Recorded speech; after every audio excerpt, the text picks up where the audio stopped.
What's up, Previews World? It is Wednesday. It is New Comic Book Day, which means it is time for Previews World Weekly. I'm one of your hosts, Troy Jeffrey Allen. I'm your other host, Ashton Greenwood, aka the Duchess of Free Comic Book Day.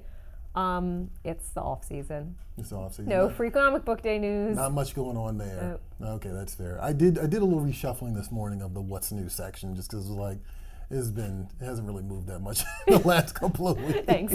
just so you know. So I mean, something's new there. And I mean, look, if you go to the website, there's videos on the top of the page, you know, and et cetera, et cetera. There's still previews of the previous Free Comic Book Day and stuff like that. So, you know, there's cool things to check out. Creator interviews are still up there. Creator interviews. All that jazz. All that jazz. I got good person points this past weekend. Good person points. What did you do to get good person points? I went to an elementary school and for career day and taught the kiddies how to make comic books. Cute. Yeah. I loved that. I'm a kitty. Right. So I'm a better person than you. Mr. Troy Allen. I know, okay. right? Very Hold weird. on, wait a minute. Awkward. I'm not letting that go by. You're not letting it go? Okay, my friend is a teacher. She's been a teacher there for several years. She used to come to the comic shop like years ago. And so she made that slide. So yes, officially, even as I said it, I was like, I'm Mr. Troy Allen. Wow. I guess that's who I am. Consumer marketing manager. Consumer Mr. marketing Troy manager. Allen. Right, exactly. With the like Bang Pow bubble. Exactly. Okay, so what was the thing? Like what was your like class about? Well, so it was second, third, and second, third, fourth, and fifth graders. Okay. Oh wow. Okay. Yeah. So it was kind of a spread, and it was actually really interesting to kind of like observe the high energy kids versus the low energy kids. Oh, I'm sure. Right. And the kids who were like already getting a little cynical, like that was also really interesting. I'm sure by like fourth, fifth grade, they're like kind of over it. Yeah, right. It's kind of interesting. So that was actually a good, interesting contrast between the different classes. I stayed in one classroom and like they basically rotated into the classes. Okay. It's been a while since I've been in elementary school, so I'm not even sure if we did that when I was in elementary school. I don't even remember anymore. But long story short, I taught the kids about cartooning. Okay. And story specifically. This is something that I've done previous years, but I haven't been able to do since the pandemic. So I think the last year, actually, I was looking at the slide when I opened that file again. I was like, 2019 was the last time I used it. That makes sense. And so, I kind of kicked it off with explanation of what a cartoonist is. And also, on the flip side, what a mangaka is, which is basically a Japanese version of a cartoonist. Right. I figured these kids are probably equally steeped in manga and anime as they are anything else, as American comics. Then we got into basic structures. So I did Man versus Man, and I used Civil War as an example. Even the second graders knew what that was. I was like, you guys weren't even born when this came out, were you? Man versus Nature, I used Jurassic World as an example, right? And Man versus Himself, I used the Hulk as an example. So there was visual aids for all this stuff and all whatnot. Oh, that was a good one for me. Yeah. Right. We basically like gave them comic pages, empty panels. Yeah. And was like, okay, now go. And I got some fun ones for sure. Like meanwhile. The kids, right. Meanwhile, what's really interesting about this? The language of comics is already built into their thinking. Yeah, that's odd. Because I didn't tell him to put meanwhile. Right. You know what I mean? Or her to put meanwhile, but she did. Also, manga influence and anime influence off the break, right? Like again, sure. I'm not telling them to do this. Right. They're doing this themselves. So it's interesting what's already kind of, it's just already kind of like permeated the culture and because these kids are of course part of the culture. Yeah. Like they're thinking on what a comic book is, which is also a lot of fun. Every now and then you get that one kid is like, I can't draw, and it's like you don't need to. Well, I mean, I literally told him I've had to say this to at least 3 kids. I was like, everybody can draw. Right. Like, it's a scale. It's a sliding scale. Right. It's a sliding scale. Everybody can draw. Do stick figures if you want to. Yeah. Just go for it. Like, it's up to you. And it's always a little I don't want to say heartbreaking or whatever, but you always kind of get you get that one kid who's just like, well, I don't know what to draw. I don't know what to think of. Like everything is like, I don't know. It's sort of like, okay, but just use your imagination a little bit. And you kind of have to coast them into doing that a little bit. But it takes the pressure off yourself too. Yeah, right. There's this self-imposed pressure to exactly. come up with something creative, like have it look really good. Like it's not that serious. Just have fun. Just have fun, right? Now, that of course makes me go to like, oh man, like who did this to this kid? Like, right. So there's an aspect of that too. But overall, very positive experience. I was very happy I did it. You know, and of course, I give them a bunch of free comic book day books afterwards. Yay!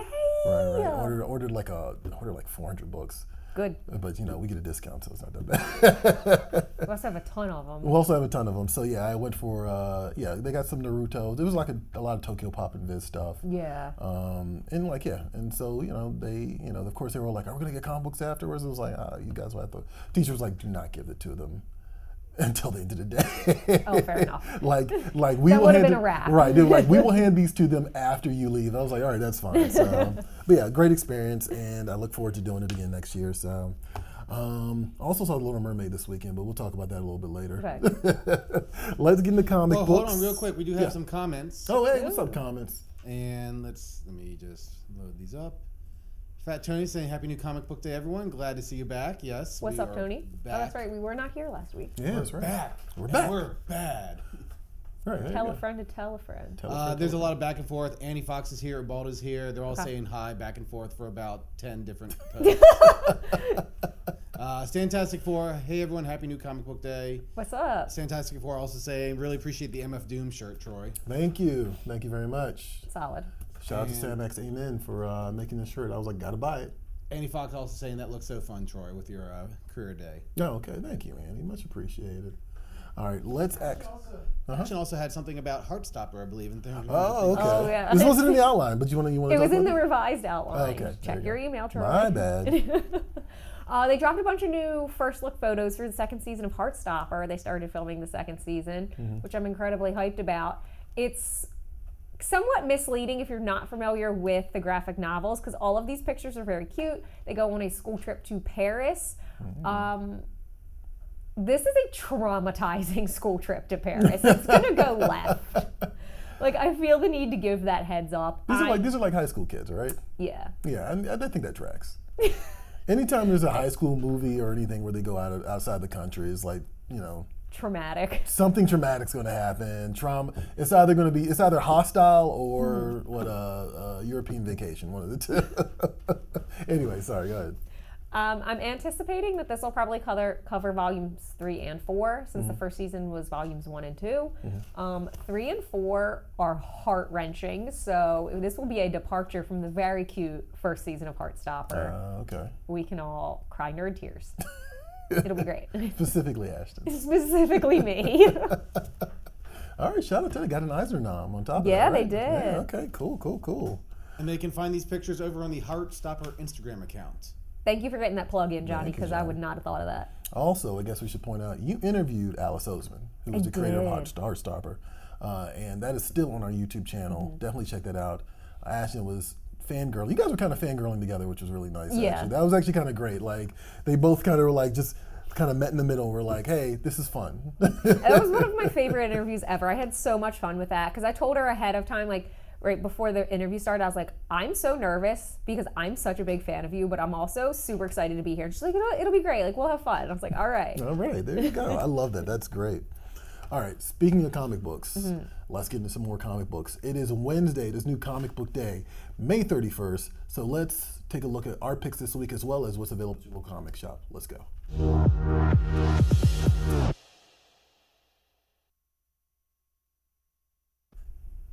So much, Ashton mentioned off camera, she was like, I can't believe it's May 31st. Same here, so much so that I actually forgot about our live stream on Friday, which I have a live stream, I just want to point this out, and I'll bring it up later in the show. Comic books versus manga. Psst, comic books are manga, by the way, but that's something we'll talk about a little bit later. But let's get our picks. You want to go first? I do. All right, go for it. I got this. So my pick this week, one of the 3 things I would only ever pick, which is post-apocalyptic dystopian hellscapes. Okay, yes. So my pick is Knee Deep from Oni Press, writing and art by Joe Flood. He's double duty here. Okay, nice. This is the first of 3 graphic novels, so it's a 3-parter, set 200 years in the future. And a bunch of refugees from an environmental cataclysm are seeking refuge underground, and they survive in this like massive maze of like tunnels and caverns and all of this underground. And of course, it's not your wealthy people, because why would it be? It's like your misfits and your poor people and your left behind people and all of that. And they're called sewer folk. And, which, knowing nothing about the book, kind of feels like a derogatory term. Right, yeah. That sounds like a slur of some sort, right? Right. So they're trying to just mind their damn business in their new, in the post-apocalypse, yeah. Yeah, in the post-apocalypse, in this like tunnel world they've been forced into. And here comes the big man. Here comes a mining company who wants to like dig up their sewer and like make it into like a giant like frontier for the rich people. Of course, right, yeah. Of course. Yeah. Because nobody can ever have anything nice. It's very reminiscent of the first Avatar movie in terms of like they're trying to plow Pandora, take home tree, all of that. Yeah. And I'm nervous because nobody ever gets to have anything nice. But okay. I mean, you know, look, this is it's the price you pay when you choose a post-apocalyptic story, actually. You get what you get. You get what you get.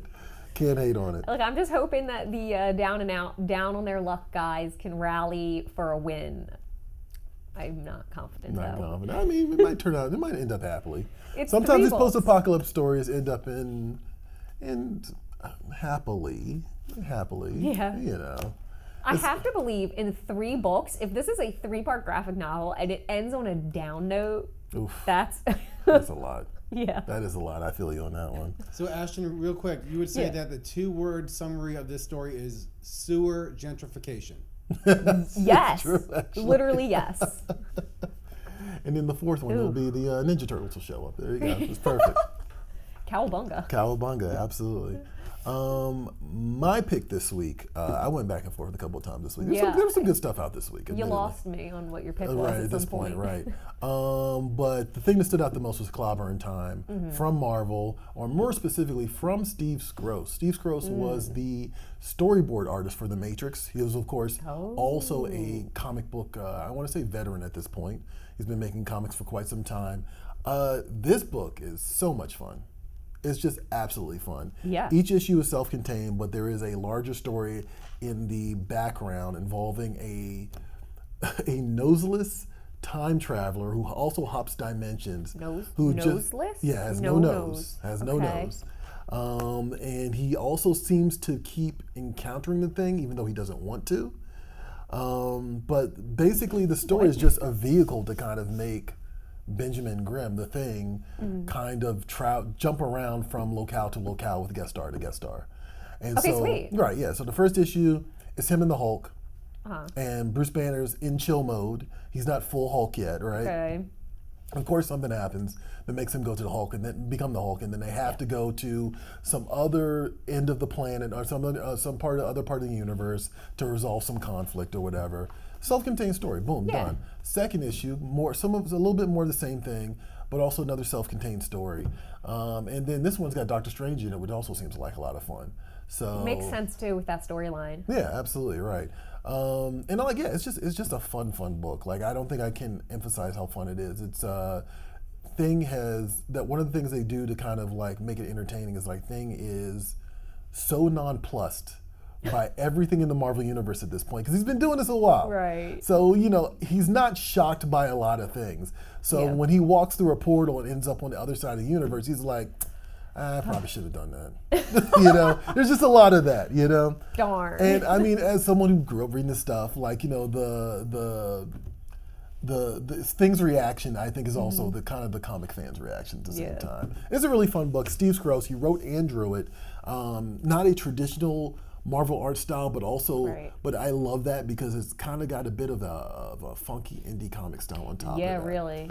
But also, Steve Skroce has been doing this for a while. Like I said, he's a veteran. He's been making comics for a long time, storyboard artist for The Matrix, like I pointed out earlier. So he's a great visual storyteller and a great just writer as well. So check that out. Clobber in Time from Marvel. I guarantee you will enjoy it. It's absolutely fun. We have another comment. What's up? What's up, comments? Kahan's Realm is back saying, made it at the beginning again. Missed you guys last week when we had the whole hour free. Well, Sorry. We weren't there, sorry. Maybe I should stream Previews World Weekly in the store every week. I think you should. Yes. Missed you guys last week? Okay, yeah. I think you should. Kahan's Realm. All right. Much appreciated. Much appreciated. All right, so we're going to fork it over to Anamia. And she's going to show you what's also available this week. We've given you guys our picks this week. Now it's time for the rundown of some more that's available. And of course, There's even more than that. There's toys, there's magazines, there's apparel. Go to PREVIEWSworld.com/new releases. But you know what? Enemy is going to remind you all that. Check this out. Hey everyone, Mia here, and I'm going to give you a look at some of the awesome titles that you can find at your friendly local comic shop for the week of May 31st, 2023.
For more info on these titles and others, head on over to PREVIEWSworld.com/new releases and set foot on Previews World. I did mention earlier, like, there are some really good books this week. Finally, the last issue of The Punisher is coming out, and I'm really excited for that. We talked about this on the show. He's the leader of the Hand now, and he's making a lot of bad choices, which is perfect for Marvel characters. Also Amazing Spider. Marvel's been doing a good job lately. Amazing Spider-Man's doing pretty good this week. World Tree, I read number 1 this past week. It was my pick because just based off the premise a couple of weeks back, and I'm kind of feeling it. We're going to see where it's going to go. The first issue doesn't give you a lot, but it gives you just enough to be like, well, now I got to read number 2. Get your interest. Right, exactly. So definitely check that out. And of course, you can play along. Go to PREVIEWSworld.com/new releases for more. And when I say more, I mean more. I'm talking about comics, toys, apparel, everything you can think of, anything inside your local comic shop, you can find on PREVIEWSworld.com, new releases. Let's get into the news. Okay, I feel like we're really moving through this quickly. All right.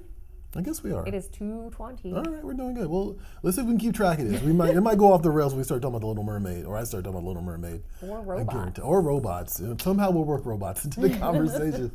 All right, let's get into it. News time.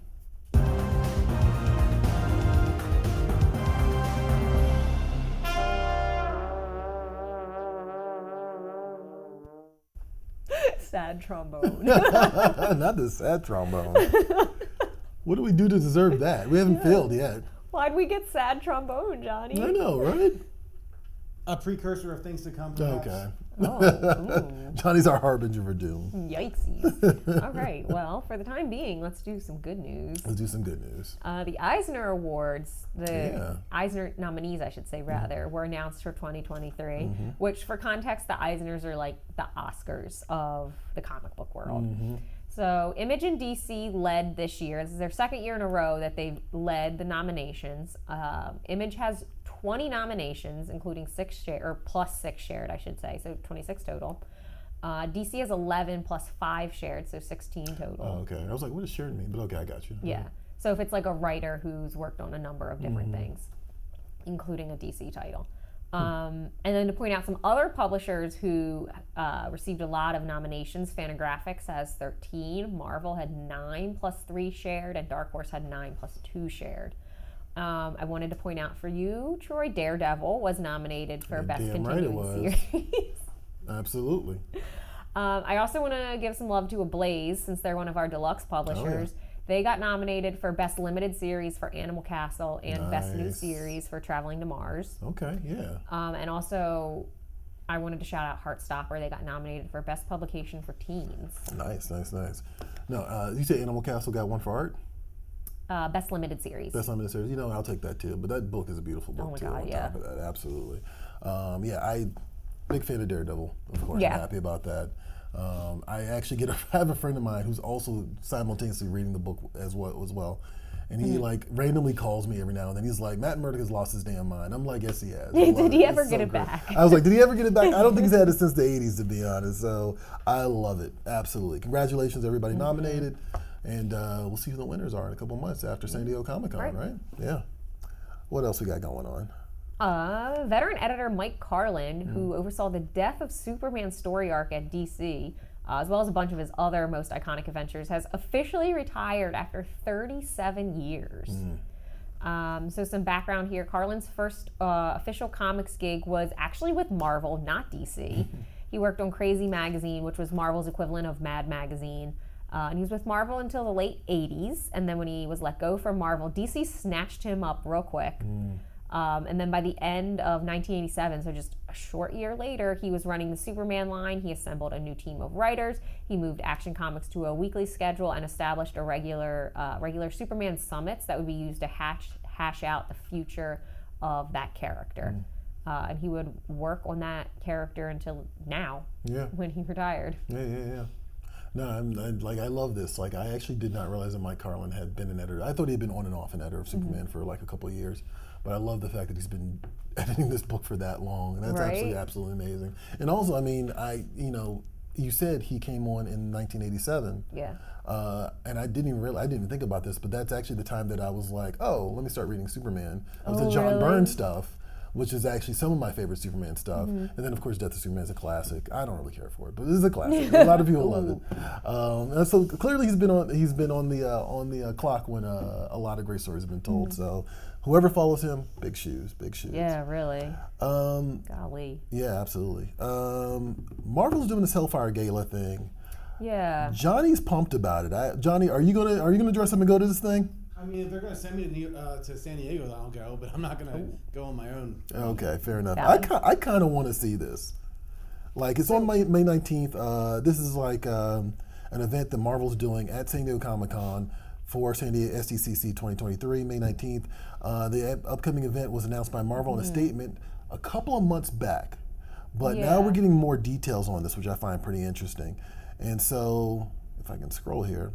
Among experiences being offered by the Comic-Con version of the Hellfire Gala are the Green Lagoon, inspired by Krakoa's famous watering hole and karaoke hotspot, the Hellfire Ballroom, where the event's main offerings will take place, and the ominous Lair X. The latter of those dedicated spaces will give fans a chance to take in over 60 years of mutant history, though not without the presence of its own bar, seating area, and dance floor. Now, this, of course, is in service of the anniversary of the X-Men, which is also this year. But yeah, I think this is actually a really cool idea. And if you're not familiar, the Hellfire Gala is something that was started I want to say about maybe 4 years ago when Jonathan Hickman took over the X-Men books.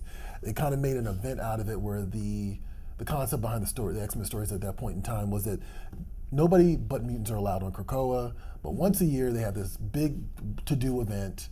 And then I guess everybody who's anybody's there, and then every now and then you get to like these kind of celebrity guest appearances too. So like they'll draw like real people into it as well. Oh, yeah. Okay. Yeah. So it was kind of interesting, and then sometimes you get these like major story revelations. Like I think they killed Wanda, Scarlet Witch in one of the issues as well. So I don't know how much longer the Krakoa thing is going to be going in the Marvel books. It seems like they might be phasing this out, but I do think this is a cool idea. Tickets are on sale for D23 members now through the official D23 website and are available starting at $65 USD. That seems low. Yeah, that does seem low. That's not too bad though. I mean, you want people to go. Yeah. But as Johnny said, you also want to keep out the rabble. The rabble, right? Johnny was upset that the tickets were so inexpensive. He's worried about the riffraff. He's worried about the Friends of Humanity showing up. Johnny's in his grumpy old man era. Right, exactly. And the Brotherhood of Evil Mutants of showing up or something like that. But yeah, I think this is cool. And like, I'm actually itching to see the pictures of this when it happens. I want to see what people do with this. Hopefully we get to go. If we get to go, I'm going to try to sneak my way in. Yeah. I don't have a D23 membership. I don't even know what that is. There's no like public on sale? It's basically the official Disney fan club. Okay. Johnny, you got one of those? I have a free one. I don't have a paid one. I bet you Josh has one. We're going to use Josh to get into We're going to use Josh to get into this. I guarantee you Josh has one. I'm sure he does. All right. Let's jump over to. Troy saw The Little Mermaid in 4D. Yeah, why 4D? I didn't want to see it in 4D. I didn't want to see it in 4D. That was not my choice. Did you go with Liz? Yes, of course. So hold on, let me ask you an important question. Was Liz very excited about it and you were like grumping? So here's my thing, right? I've been doing this nerd thing for a while now, right? And I learned a valuable lesson years ago, which is if someone's enjoying something, let them enjoy it. Don't be grumpy about it. Good. So I may have complained up until the day before. But once we were going, I was like, I'm just going to chill and let her have her moment, right? Right. And so I saw it. I am not a fan of 4D. And I thought more theaters had 4D than they did in the area, but it's really only 3 around here. Okay. So it's like one in Tyson's, one in Gallery Place Chinatown, which is about to get phased out, and one in Arundel Mills, randomly. And having gone to 4D twice in the last several months, I understand why there aren't that many of it. Like my back hurt the next day. Oh my God. Like it was really weird. Like they do these things where like, first of all, I don't know if you guys are familiar with 4D, like if you're watching right now, but like it's basically they try to create the environment that's on screen. Oh, it's an immersive experience. So it's an immersive experience, right? So first of all, The Little Mermaid is a very aquatic story. Yeah. So one thing I made damn sure to do when I got in the theater was cut off the water thing. That like will shoot in your face if you don't cut it off. What? Right. They're spraying you with water? Yes, they spray you with water. However, there is like a water cannon at the front of the screen that does go off at different points in the movie. So that was interesting. There's a bit, I guess, where there's like a... What's a water cannon? Like just a cannon that like shoots... a super soaker? Yeah, like a super soaker that shoots water in the air. Okay, all right, keep going. Know. So you know the famous scene where she gets to the rock and she flips her hair over yeah, or whatever. Of course. Yeah. That's when the water shot out the bottom. That makes perfect sense. Prince, what's his name? Not Adam, that's He-Man. Prince David? No, who's David? Who's Prince? Whatever the prince is in the movie. I don't know what his name is. Prince Eric? Eric? Is it Eric? Adam? Eric. It might no, be it's not Eric. Adam. I keep saying Adam. It's Eric. It's Eric, okay. Prince Eric. Who's the prince in Sleeping Beauty then? Prince Charming. Charming. Oh, He's it's just, charming. he doesn't have a name? Doesn't have a name, he's just charming. All right, just a good looking guy who slays a dragon. There you go. Where can I get one? All right, continue. More on that later. There's a bit where like, you know, his he gets shipwrecked and like his ship like ends up in a thunderstorm or something like that. I can't remember that. So then there's like these lights that flash in the corner of the screen. I'm not here for I don't think I feel like I'd be distracted. That's my whole thing. Like I went to school for film. I'm kind of a film nerd. I'm definitely a film nerd. Yes. I get into these purity aspects of like filmmaking, right?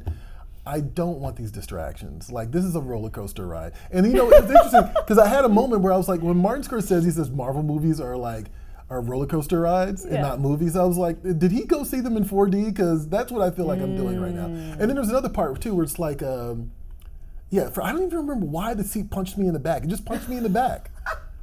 I don't understand why. I don't remember what happened in the movie that made that happen. The movie's okay, by the way. It's okay. It's all right. It's fine. I have some follow-up questions. Yes, please. First of all, did Prince Eric have like his coif? You know how he's got like a big old hairdo? Oh, no. No coif? No, it was a little bit curlier, I guess, maybe. Okay.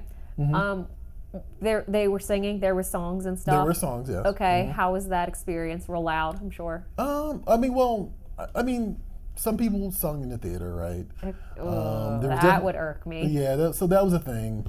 If you're asking about the quality of the songs, they're okay.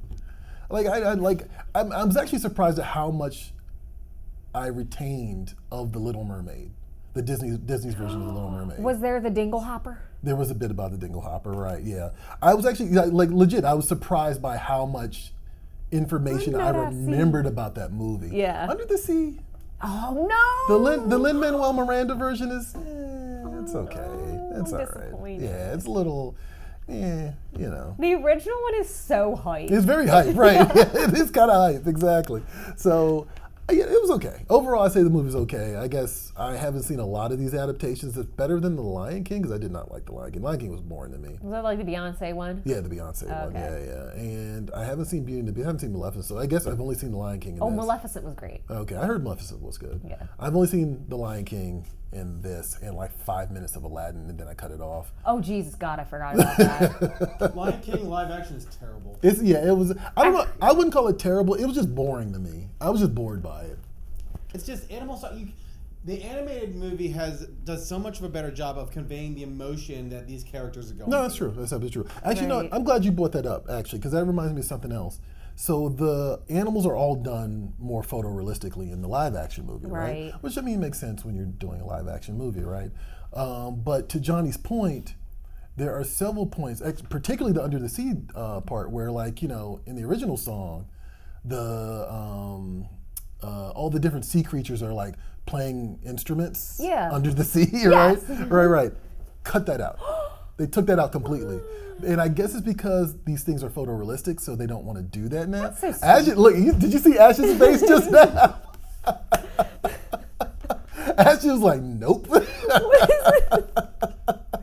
Why? Who is this for then? Like, you've taken a lighthearted, beloved, classic kids movie and you've stripped it of all the things that make it fun and entertaining, and you've just made it traumatic for what? Trauma's sake? Why? I mean, it's not. It's also too long. That was the other thing I realized too. I was like, The Little Mermaid's like 90 minutes. It's short, right? It's like this is like a 2 hour and 10 minute movie, something like that. How? And there's legit like 30 minutes that don't need to be in this movie. I'm sure there is. Like, it's also another thing I noticed too. So didn't expect to have this much of an opinion about The Little Mermaid, but like I said, as I was watching it, I was like, I remember more about this movie than I thought I did. Yeah. So, I don't know. Hey, if you're in the comments, have you seen the movie? Let us know if you've caught it yet, either by force or Are they if you just chose out to. here making animated Disney movies into live action Disney movies and just ripping the soul out of them? I mean, because that seems to be what is happening. Kind of, that's what they're doing. It's the Star Wars effect, I kind of call it. That was a hell of a take. That was a take. That was definitely a take. But you can't deny me on that one, though. It depends on the Star Wars. It depends on Star Wars. I'll give you that. Absolutely. Look, I was a big fan of last season of Mandalorian, so I can't say anything. How could you not be? How could you not be? Exactly. We have a lot of comments to get to. Oh, yes, please. I want to hear these. Yes. So let's hear these. In terms of 4D, Annie Fox is saying, no thanks. Yeah, I do not recommend. Fat Tony's saying that sounds Okay. He's also wondering, he'd love to know what Martin Scorsese thinks about 4D. Right, yeah. Ooh, talk about grumpy old man energy. Yeah. Man, oh man. Cover Price Comics saying Jungle Book was the only decent live action. Oh, I forgot about Jungle Book. So did I. I completely forgot about Jungle Book. I heard Jungle Book was really good, actually. I don't know about that because all I can remember from that movie is Christopher Walken trying to sing the red diaper. Yeah, what is it? Just like I want to be like you. Oh. You, Mowgli, I want to be like you. God. Teach me how to make fire. That's I'm actually a big not an ape and exaggeration. orangutan. Ow. It's just... No, that's actually not an exaggeration what Johnny did. That is true. I do remember that about that movie. I don't think I saw the whole thing, but I think I saw that. Fat Tony saying you've turned it into a nature documentary at that point. Well, Lion King, like that was kind of the thing. I was like, this is like watching the Discovery Channel. But they talk. Like, it's weird. Yeah, I never even bothered with it, but if the animals don't have facial expressions, then what's the point? Right, I mean, that's the other part of it, right? It's kind of like part of the selling point of the animation aspect of it is that you can kind of, like Johnny said, you make them expressive. Right. You know? I thought that was really interesting. What else we got? Annie Fox saying, you just saved me $15.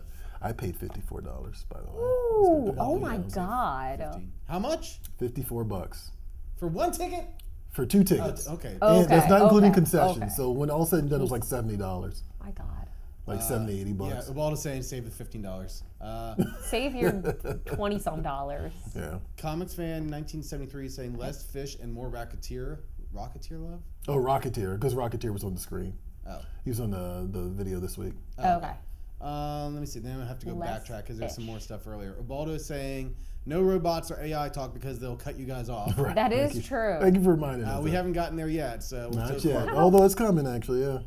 Fat Tony's saying Traveling to Mars is a good read, well deserved. Nice. Okay. I guess in response to the Eisners. Yeah. Yeah.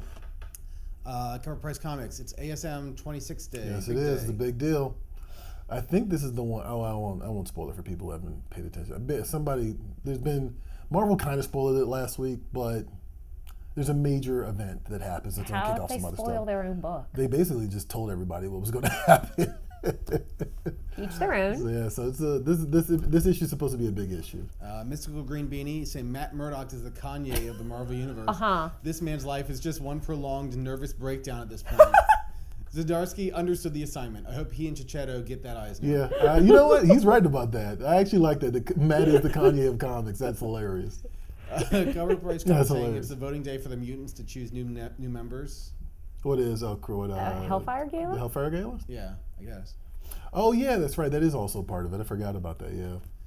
And let's see, Fantastic Four saying about the 4D. Yeah, it's like chairs with things to poke you or air to blow on your ankles. Yeah, basically. So basically, like all the creepy people at San Diego Comic-Con. Ew.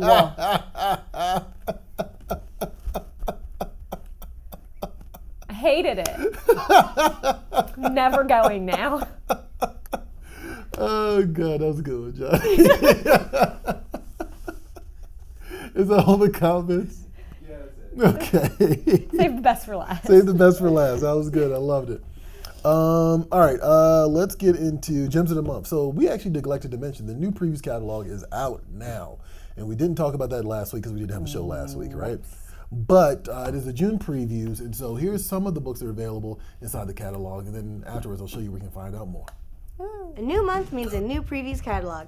So let's look ahead at the Gems of the Month from inside June's catalog.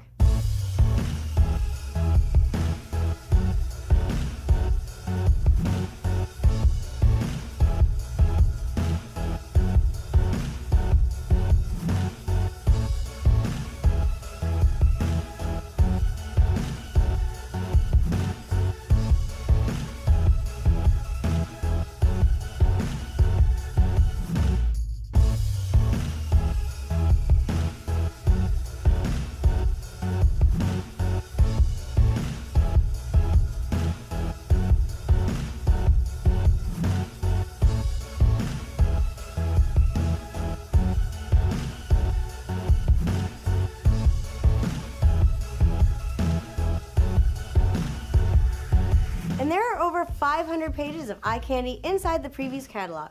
So run to your local comic shop and pick up previews. Or go to PREVIEWSworld.com/catalog to discover what's available to pre-order now. And as Mia pointed out, you can find out more. Go to PREVIEWSworld.com/catalog. You can see the entire catalog there. We also make available a digital version, which you can also get at PREVIEWSworld.com/digital, or you can just go to your local comic shop. It is Wednesday after all. You're already there. They probably have a copy of the previews catalog laying around. Go ahead and pick it up, take a look. I know people sometimes prefer to flip through the catalog, which I totally understand. So, confession time. I've accepted the fact that the AI apocalypse is coming. Yes, it is. Okay. Imminently. I don't know if we talked about this on the show. I think we did talk about this show about one of the engineers at Google, Elon Musk and Bill Gates, all kind of being like, this is not going the way we wanted it to. Maybe we should pump the brakes. All right. So, because of that, I've been poking the bear a little bit. And so I've been looking at how AI can improve social media metrics and all that other stuff. Okay. Just playing with that stuff to see what it looks like. I, of course, tampered with Lenza last year. Yeah. And then Lenza was kind of like the moment I was like, okay, I'm not doing this anymore. This is weird. But I kind of circled back to it, which makes me part of the problem, I guess. But Lenza went left. But Chat GPT can write social copy for you. Yes. I'm glad you brought that up because I toyed with that a little bit, right? And I was gonna say that too. Yeah. You have to give it an incredibly specific prompt because it's kind of a big dummy. Yeah. But if you have to give it such a specific prompt, it literally just defeats the purpose of it. Right. You spend so much time writing the prompt, you might as well just write the copy yourself. Exactly. Yeah. Right. No, I did do that a little bit this past week, and it was sort of like, all right, just write me social copy for this. Yeah. And in some cases, it found the username at mention, which is sometimes a pain in the ass to find anyway. So that was good. But it also just literally felt robotic the way it was worded. Yeah, I'm like, is this a sentence? Like, it's not even coherent. It's barely coherent, right? So that said, now Johnny's poking the bear. Johnny. Yeah. You want to explain yourself? Explain yourself. You want to explain yourself? What's going on here? Well, actually, before we do that, I will explain myself. But you know what? It's just because we have to embrace our robot overlords because the future is now.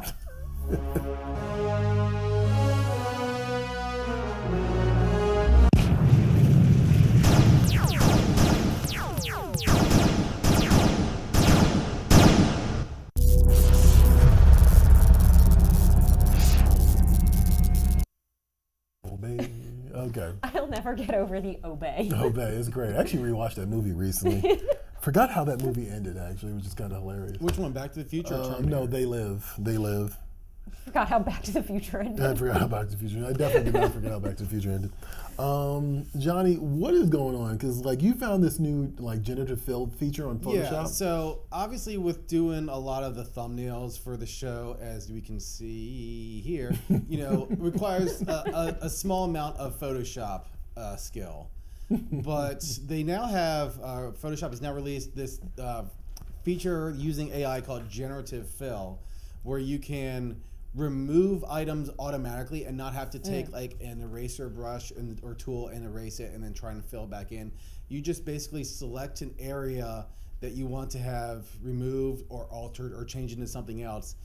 And similar to ChatGPT or whatever, you give it a detailed description of what you want, and then it will implement that. So to give you a little bit of an example about this, let me see if I can bring up the examples, because this was released about a week ago or so. Oh, really? Is that new? It's relatively new, and this is just in the beta version right now. So, for instance, let me throw up. This is a picture here of a cosplayer that I got at New York Comic Con a couple years ago, and it's a small area, but I'm able to extend the area, and it will automatically analyze what's outside of that area and add in a background. Yeah, that's crazy. That's a pretty good job too. Yeah, here is actually with Troy with John Romita Jr. when we did an interview with him at San Diego Comic Con a couple years ago. Hitting a sorority squat. I know, right? I don't know what I was doing. I think Johnny actually did tell me to bend down because I was too tall. And then we, this is the original image, but then when we expand it out. Again, pretty good. That's crazy. Except for the fact that it looks like either a shower or a refrigerator in the back right there. Yeah, it does look like a bathroom back there. Actually, yeah. What's up with that? Yeah, I didn't even notice that. But we've obviously had this discussion a lot of times in terms of how does this apply to comic books and the artistic medium? Yeah. Yes. And how well can it generate that? Because there's always obviously that the comic book that was made completely by an AI. Oh yeah, the abolition of man. Exactly. Yeah. So it's an interesting title in itself. Yeah. Yes, also, the art's kind of weirdly chunky. Yeah. Not a fan. You've used chunky before to describe AI. You knew so exactly accurate, what I meant, right? Yeah. But I was curious. I'm what can this do in terms of some kind of piece of art that's already existing? So, for instance, here's Spider-Man #1, copyright Marvel Comics, obviously. But I was curious, what can this do in terms of what's outside of the boundary? Because it's cutting off his knee. Yeah. I mean, okay, it's not terrible, but I'm still amazed by how the much biggest kneecap I've ever seen. No, it's not, because it can get bigger. Oh. Or bigger. Why? Yeah, but at the same time, if you look at the webbing and stuff like that, it does a pretty decent job of doing the webbing. So there are elements of this that are not bad. And also, here's a shot of Henry Cavill from one of the Superman movies. Right. Yeah. Which one this was, but it's really good at doing backgrounds, because if you apply it, it can show you an out of focus background there. Yeah. Mm-hmm. However, the problem comes when you try to do other stuff, and AI is not quite there yet. So this is why I feel it's not an entire threat to the artistic world or anything like that, because there's still a lot of glitches and it's not perfect. It can create things that look halfway decent. Halfway decent. And then it can create other things that are not. Why is he in a dress? I don't know. What's with the hand? It doesn't look like a dress. It looks like pantaloons or something. Doesn't it? Like MC Hammer pants or something. Right, yeah. Parachute pants. Yeah. Again, we're not making fun of Man of Steel. We're just doing this for educational purposes. I'm making fun of Man of Steel. Actually, this is Batman vs. Superman. This isn't even Man of We're Steel. not making fun of Henry Cavill, though. Nah. But again, He's a hottie. I've noticed after playing around with this for a couple days. Ashton's only prerequisite. I'm sorry, guys. After playing around with this for a couple days, I've noticed that it has a hard time with human anatomy. Yeah, right. For instance, I don't know what's going on with his hands there. It's nightmare material. What's going on with his hands? Right. Well, no, I mean that's been a consistent thing as well. Actually, it also looked the people in the background get a little swirly. Weird, yeah. But I mean that's been a consistent thing. Is like it doesn't know what to do with hands. And I don't know if we talked about this before, but my understanding of this is because it can reference things that are kind of uniform really well. But the problem is no one's fingers or hands are the same, right? I mean, fingerprints, right? Like, no one's hands or fingers are the same. And so that's when it's sort of like, I can't do these in a uniform way. So then it's like, it just kind of spits it back out like, I don't know. But it's a lot of fun to play around with. I mean, and just to like see what it's capable of, because we've taken like green screen photos of the both of you before, right? Yeah. So I try to utilize some of your pictures in this, and I try to put we have pictures of you pretending like you're running or something like that. So I'm like, what would it look like if this Photoshop generative fill AI feature is I type in superhero chasing after the subject. That's creepy. And it creates the stuff of nightmares. Oh my God, it's got teeth for eyes. It's like the Corinthian from It's the Corinthian! The Corinthian? From Sandman. Oh, wow, you're right. And yeah, it's... Oh, God. Oh my God. This is like... It's literally Sloth from the Goonies. It's Sloth from the Goonies, like, he's like legless and flying. Yeah, and he's got like a weird Naruto headband thing going on too. Gerbil lady, or I don't know what that is. And teeth in her eyes. I don't understand that at all. And then Troy, that. You weren't getting away with this. I hate Troy, it. you weren't getting away scot-free either. No, of course we not. put Troy to this. So I put the prompt here was superhero chasing the subject down a dark alley. I mean, yeah, I would be running from that for sure. Why does it have... First of all, hold on. The two arms is a weird thing. Look at the one hand that's like two hands. You're right, yeah. And then under that same prompt, superhero chasing the subject down a dark alley, it just came up with this guy. Oh, wow. Again, the hand. But why is he doing the West Side Story? 5, 6, 7, 8. Doo-doo-doo-doo. Like, what in the hell is this? No, it's step, turn, left, pivot, Jeremy. Get it together. Right. Have you come to rehearsals at all? I'm going to say this now. When the AI does strike and it becomes sentient. Well, I guess it technically is kind of right now, right? But when that moment happens, it's going to send these things after us. Oh no! I don't want that. As a matter of fact, I was watching The Thing this weekend.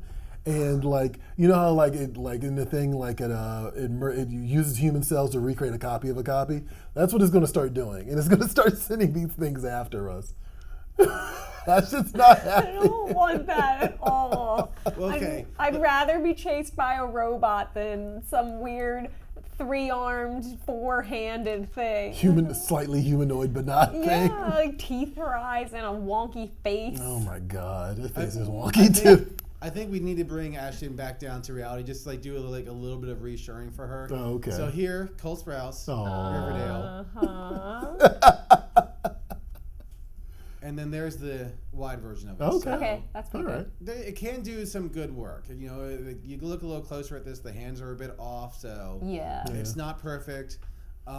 Basically, I still don't think that this is a danger to anyone. I still think, like I've said this before, that at least for this in Photoshop, AI is a creative tool to be used by whoever is going to wield it. So however that person wields it, it's up to that person to use it ethically, I guess.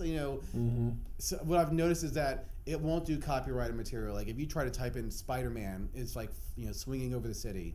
It's not going to put Spider-Man from Marvel Comics. It's not going to do. It's going to be a spider and a it's Spider-Man gonna be hybrid. Some guy that has like spider legs growing out of the back of his God. back or whatever. So Yikes. So it's not. It hasn't replaced humans yet in the comic industry. Oh, good. So at least Disney's covered. Yeah, thank God. At least they're protected from this. Jesus. Oh my God. Okay. Well, now that Johnny has effectively traumatized us, we do have some more comments. So. Yeah, I'm sure we do. Annie Fox, back to the comments. Like, I don't like being poked in the theater. Right. Ooh. But Thank you, Annie. Fat Tony's follow-up comment is the better one. Certainly not by the theater itself. The theater are people. The ball is saying, yay, new catalog. Yes, sir. But no AI. No AI. New catalog. No AI. I love that. Annie Fox. That's my WGA strike sign is new catalog. No AI. Catalog, yay! AI, no. Annie Fox saying AI is inevitable. It will take over. Prepare yourself accordingly. Great. Oh, she's already siding with our robot overlords. No, Annie's trying to suck up to the robots. I don't like that. I'm not nicer to anybody than my Alexa. She's not getting me in my sleep. I told Google Home's been acting real ornery lately. I don't know what that's about either. Cover Price Comics saying, is anyone else flashing back to the final season?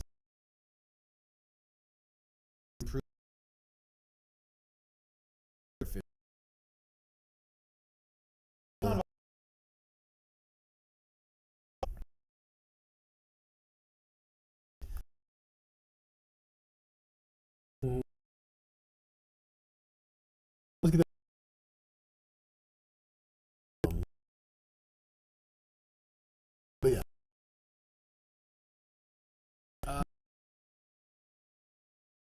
Or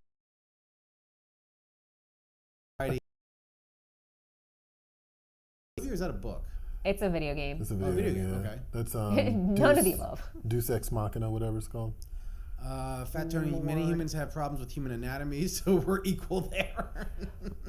That's fair. Get Rob Liefeld in here. And draw I wasn't going to say Ashton said it, though. She jumped all over it. Rob Liefeld had some. We did a Frank Miller interview. Rob Liefeld jumped all over that and was like ready to just throw dirt on. Yeah, he was just ready to fight. I was like, okay, delete. I was like, I'm not doing that, sir.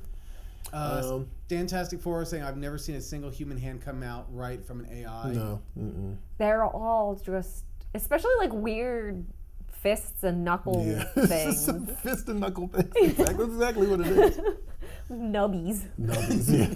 Nubbies, exactly. Annie Fox, sometimes I don't know what to do with my hands. Relatable. There you go. Fantastic Four, 3 arms is so strange. Like, why was it 2 on one side but just 1 on the other? Yeah, something went wrong in that incubator or something. That ain't right. I don't like it. Finally, Fat Tony saying, just play it cool, Troy. Real cool. I don't know, man. I don't know. I'm gonna try to keep it easy, but I'm convinced that when the robot takeover happens, Alexa is gonna eat Jeff Bezos first. or worse, she'll make him marry her. There you go. Alexa will be his new wife. Oh, this is actually a good one. Mystical Green Beanie is saying AI is just Junji Ito illustration. Oh my God! You're so right. He's so right on that one. Wow. That's hilarious. He's so correct on that. Little did we know. Just sat here and talked so much trash. Artificial intelligence is a big Junji Ito fan. That's hilarious, actually. Annie Fox saying, I think I'm safe from AI in the sticks where I live, for now at least. I mean, you know what? For a little bit, but you know, we've all seen War of the Worlds. Eventually, they start with the city, and they move their way up to the sticks. God. So we'll see. Yeah, because they want to settle down and raise a nice family. Raise a nice family, right? A nice quiet home. All right, let's. Wow, it's 2:57. I knew this was gonna happen. We got the AI, and now the show is over. Wow, the AI is coming after me. Please, can we end the show with that? Actually, let's get into some asinine arguments because we are long overdue, and it is 2:58. Ashton, here she is. Asinine arguments.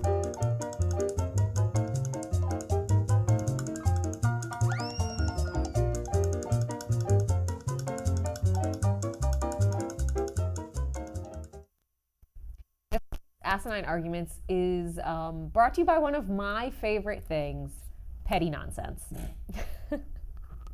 Top tier. Right. So this week's question is, what useless superpower is the most petty? Inflicting paper cuts on others, inflicting hiccups on others, giving someone brain freeze, or untying their shoes. There's two things on here that I'm a huge non-fan of. Like, okay. Like, as soon as I read these, I was like, oh, God. Okay. Oh, man. I hate brain freezes. Oh, me too. Like, hate them. And I always get them. It's like the worst part of it. But inflicting paper cuts, I feel like, is the most annoying, petty. Like, cause like, yeah, what scenario would you like be like giving people paper cuts to fight crime? Yeah, I'm gonna say paper cuts. That's by 577 views. Okay, 82 votes, but wow, okay. Inflicting paper cuts. Okay. I'm gonna go with that. I think brain freeze, because there's nothing more inconvenient. It is very inconvenient, and it feels like it takes forever. Right. Like you're like, when is this gonna stop? And you do the trick, you put your head between your knees or whatever, you're sat there looking like a big dummy and nothing's happening. Like, I didn't know, I knew there was something special. Is it supposed to put your head between your knees? Yeah. What does that do? It makes the blood rush to your head and it warms up your brain. Oh, okay. Okay, all right. You're welcome. I have to try that next time then. I've never heard that. What? Nope. Someone in the comments, please back me up. I swear to God, this is a thing. But you've done it and it's worked. Yeah. Okay, all right. Tried and true. Okay. Battle tested. When it comes to brain freeze, I heard the trick about like putting your tongue to the roof of your mouth. No, that's dog water. That doesn't work. Dull water? Dog water. Oh, dog water? Okay. No. I just said no. No, Don't I thought she was saying like, no, I have to drink dog water. That the saying's wrong. I'm like, what? Right, No, that does not work. I've tried it. It's a no for me, dog. Well, then is brain freeze just one of those things like that where it's like it's a different thing for everyone? Like hiccups, no one can like stop hiccups. Like everyone has their own little home Method, remedy. yeah. You for gotta hiccups. eat sugar. And here's my point about Is this. that a thing? Yeah. For all of these other ones, I'll take that. all these other ones is a simple solution: inflicting paper cuts. You put a Band-Aid and some Neosporin on, you're done. Yeah, but they're annoying, and then you get Old Bay in them or like hand sanitizer. That's the most. Then don't do that. But hiccups. In case you didn't know, Ashton was from Maryland. You get Old Bay in them. Because you never know when a crab fest feast is going to break out. That was so specific. You get Old Bay in them. Sorry. Yeah, me and cousin Butchie, we was gonna get together for a crab feast. We had the crab, we had the Old Bay out, man. We all had a paper cut right there. That hurt like the mother, man. Right. I had to take my Camaro down to the hospital, get some stitches, man. That is so specific. I love how she just dropped that in. That was a lived experience. It definitely was. More than once, I imagine. That's hilarious. All right, Johnny, sorry. We had to dwell on that for a second. What else we got? Any comments or anything? Yeah, hold on. Let me just bring the comments up 1 second here. Oh my God. Real quick, Fantastic Four saying 38 minutes ago we were worried about going too fast, and now we're going over. Right, yes. Basically, yeah. That's valid. Basically. And we're still here. Nothing changes. He's also saying going with paper cuts because there's blood involved and they take longer to heal from. That's true. Yeah. Yeah, why do they take longer? to heal? Right, you get a paper cut and it's like a week later. Yeah, it's still there. Like, it's so weird. I could like lose my leg and it'll grow back by then. That's not true, but you know. Fat Tony saying untying other shoes, stopping every few minutes to retie them is just annoying. That's valid. That's true, yeah. You could also fall over hilariously. Fantastic Four also saying Not why to lean you, your though. head down when you can just do a headstand. Hey. That's a lot of work to get rid of a brain freeze. That seems like more work. Yeah, it does actually, I gotta say. You lost us in Also, that can one, you Stan. do a headstand? How many of us can do a headstand mean, without yeah, also, toppling yeah. over? I mean, I can do one up against the wall, but that's about as far as that's gonna go. Yeah. And you can't do that everywhere. I mean, if you're at the if you just got like a Frosty from Wendy's, not Frosty. Yeah, actually, if you just got a Frosty from Wendy's, you can't just stop the car Out in and the get Wendy's parking lot. right, just do a headstand. I don't see that happening. Sir, this is a Wendy's. Sir, this is a Wendy's. I think that's basically it. That's basically it. All right, let's jump into the voting now. I'm starting to think paper cuts because like you can only have so many hiccups. Like paper cuts, you can just go slice, slice, slice, slice. Like that's actually rude. Keep going. Even as you said that, I like my body tensed up. I'm like, oh, slice. Ugh. Ew. Ugh. Ugh. I don't like it. I hate paper cuts. All right, so what are you saying, Troy? I'm saying paper cuts because I'll go paper cuts. All right, we'll do paper cuts in honor of the publishing branch. There you go. Yeah, there you go. In honor of Scholastic. 21.4, but the most is hiccups. close Wow. between hiccups and untying others' shoes. Wow. Close second. Really? Okay, interesting. But Hiccups are just like real annoying when you're trying to talk to somebody. You're just like, Yeah. And by the way, and they're just looking at you like you're an idiot. Yes. Paper cuts wouldn't be all that useful if you could give them a lot. and they could bleed out and die. That's what I'm saying. Oh. He's looking at it from the perspective of someone who Ew. does the action. That's gross, though. I don't like that at all. Your entire body would have to be paper cuts in order for you to bleed out from it. No, I don't like that at all. I just thought of, I don't know if you guys remember the first Resident Evil movie where they had that laser door thing and then someone walks right through it and they get cut up into cubes. That's kind of what huh? Yeah, that's the first thing I thought of for some reason. I did this to myself. You did. You brought this on yourself, Ashton. This is what you did. All right, well, I guess not paper cuts according to everybody else. Hiccups. Apparently hiccups are a scourge. The most petty. The most petty. And people are out here just hating on hiccups. I guess that's how it works. By the way, Ashton, I will say one thing, quick change. There is no comic shop shout out because I wasn't able to get the video to render in time. So none this week. We're canceling that. Okay. Okay, cancel. No comic shop shout out. Heard. If you'd like to shout out one, shout it out. That's your prompt to say. If I can talk properly. Yeah, all right. If you would like us to shout out your local comic book shop on the show, find us on social media, tag your shop. If they don't have a handle, just leave their name. And use the hashtag #SupportYourLCS. We'll find your local comic book shop, shout them out on the show, and give them some love. Yes, I love it. This is your reminder to like, follow, and subscribe. You can hang out with me at PREVIEWSworld. You can hang out with Ashton at Free Comic Book Day. Facebook, Twitter, Instagram, TikTok. Yeah, exactly. If you head on over to PREVIEWSworld.com, you'll be treated to two things. Actually, you'll be treated to a lot of things, but two things in particular that I worked on. Okay. There's an interview for a book called Thorn, which is available now from Advent Comics. This is interesting because it's kind of almost like a police brutality revenge story. You have basically this community that's being being harassed by the local police authorities, and this superhero kind of arrives to take up the mask and kind of combat the actual menace to this particular culture, or this particular society. So it's interesting. It's a new book from Advent Comics. Issue 1 is going to be dropping, I think, in June. And I got to talk with writer Mark Pate, who, not black.